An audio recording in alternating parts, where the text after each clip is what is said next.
ಮಂಡ್ಯದಲ್ಲಿ ನಡೀತಾ ಇರುವಂತಹ ಘಟನೆ ಏನೇನು ಅನ್ನುವಂತನ್ನ ನಾವು ಗಮನಿಸ್ತಾ ಇದ್ವಿ. ಕೆರಕೋಡು ಗ್ರಾಮದಲ್ಲಿ ಪರಿಸ್ಥಿತಿ ಬಹಳ ಉದ್ವಿಗ್ನದ ಕಡೆಗೆ ಹೋಗಿತ್ತು.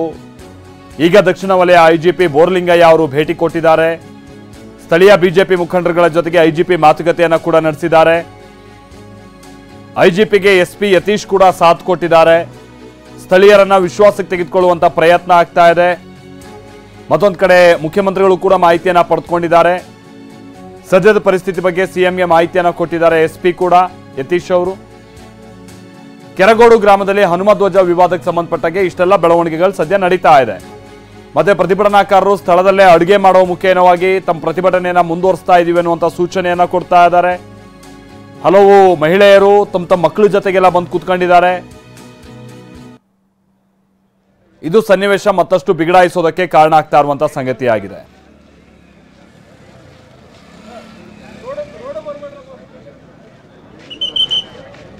ನೋಡಿ, ಎಸ್ಪಿ ಕೂಡ ಅಲ್ಲಿ ಫೋನ್ನಲ್ಲಿ ಮಾತನಾಡ್ತಾ ಇರುವಂಥದ್ದು, ಐಜಿಪಿ ಕೂಡ ಸ್ಥಳಕ್ಕೆ ಬಂದು ಕನ್ವಿನ್ಸ್ ಮಾಡೋದು ಎಲ್ಲ ಪ್ರಯತ್ನವನ್ನ ಮಾಡ್ತಾ ಇದ್ದಾರೆ.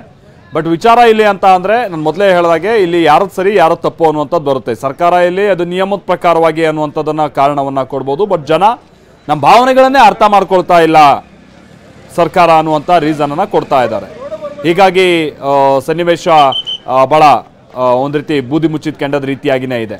ಯಾಕಂದ್ರೆ ಇದು ಚುನಾವಣಾ ದಿನ ಅಂದ್ರೆ ಚುನಾವಣೆಗೆ ದಿನಗಳು ಬೇರೆ ಹತ್ರ ಆಗ್ತಾ ಇದೆ. ಇಂಥ ಸಂದರ್ಭದಲ್ಲಿ ಸಣ್ಣ ಪುಟ್ಟ ಘಟನೆಗಳು ಕೂಡ ಬೇರೆ ಬೇರೆ ತರಂತ ರಾಜಕೀಯ ತಿರುವನ್ನ ಪಡೆದುಕೊಳ್ಳುತ್ತೆ. ಹಾಗಾಗಿ ಆಮೇಲೆ ಸರ್ಕಾರ ಕೂಡ ರಾಜ್ಯದಲ್ಲಿ ಕೋಮು ಸೌಹಾರ್ದತೆಯನ್ನು ಕಾಪಾಡುವಂಥ ನಿಟ್ಟಿನಲ್ಲಿ ಕೆಲವೊಂದು ಸಂದರ್ಭದಲ್ಲಿ ಬಹಳ ಸೂಕ್ಷ್ಮವಾಗಿ ಯೋಚನೆ ಮಾಡಬೇಕಾಗುತ್ತೆ.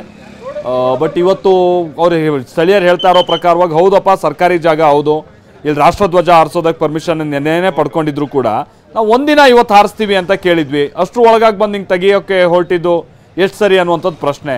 ಇಂಥದ್ದೆಲ್ಲ ನಿಯಮದ ಪ್ರಕಾರವಾಗಿ ಕೆಲವೊಂದು ನಿರ್ಧಾರ ತೆಗೆದುಕೊಳ್ಬೇಕಾದಂಥ ಸಂದರ್ಭದಲ್ಲೂ ಕೂಡ ಸ್ಥಳೀಯರನ್ನೆಲ್ಲ ಭಾಳ ವಿಶ್ವಾಸಕ್ಕೆ ಪಡಿಬೇಕಂತ ಅನಿವಾರ್ಯತೆ ಇರುತ್ತೆ. ಅಲ್ಲಿ ಏನಾದರೂ ಸರ್ಕಾರ ಎಡುತ್ತಾ ಇದೆಯಾ ಇಲ್ಲಿ ಅನ್ನುವಂಥದ್ದು ಪ್ರಶ್ನೆ. ಮೊನ್ನೆನೂ ಕೂಡ ಹೀಗೆ ರಾಮ ಮಂದಿರದ ಉದ್ಘಾಟನೆಯ ಸಂದರ್ಭದಲ್ಲೇ ಕರಸೇವಕರನ್ನೆಲ್ಲ ವಶಕ್ಕೆ ಪಡೆಯೋಕೆ ಹೊರಟ್ಬಿಟ್ರು ಅನ್ನುವಂಥದ್ದೆಲ್ಲ ದೊಡ್ಡ ಗಲಾಟೆಗೆ ಕಾರಣ ಆಗಿದ್ದಂಥ ಸಂಗತಿಯಾಗಿತ್ತು. ಹಳೆ ಕೇಸು ಮತ್ತೊಂದು ಅನ್ನುವಂಥದ್ದು ಏನೇ ರೀಸನ್ ಕೊಟ್ಟರು ಕೂಡ ಅದು ಕೋಮು ಸೌಹಾರ್ದತೆಯನ್ನು ಕೆಡುವಂಥ ನಿಟ್ಟಿನಲ್ಲಿ ಒಂದು ಅದೇ ವಿಚಾರವನ್ನು ಬಳಸ್ಕೊಂಡಂಥದ್ದನ್ನು ಕೂಡ ನಾವು ಗಮನಿಸ್ತಿದ್ದೀವಿ. ಹೀಗಾಗಿ ಇಂಥ ಸನ್ನಿವೇಶಗಳನ್ನು ಭಾಳ ಸೂಕ್ಷ್ಮವಾಗಿ ಎದುರಿಸಬೇಕಂತ ಅನಿವಾರ್ಯತೆ ಇದೆ. ಅದರಲ್ಲಿ ಏನಾದರೂ ಫೇಲ್ಯೂರ್ ಆದರೆ ಅದು ಸರ್ಕಾರಕ್ಕೂ ಕೂಡ ಭಾಳ ಕೆಟ್ಟ ಹೆಸರು ಅನ್ನುವಂಥದ್ದನ್ನು ನಾವಿಲ್ಲಿ ಗಮನಿಸಬೇಕಾಗುತ್ತೆ.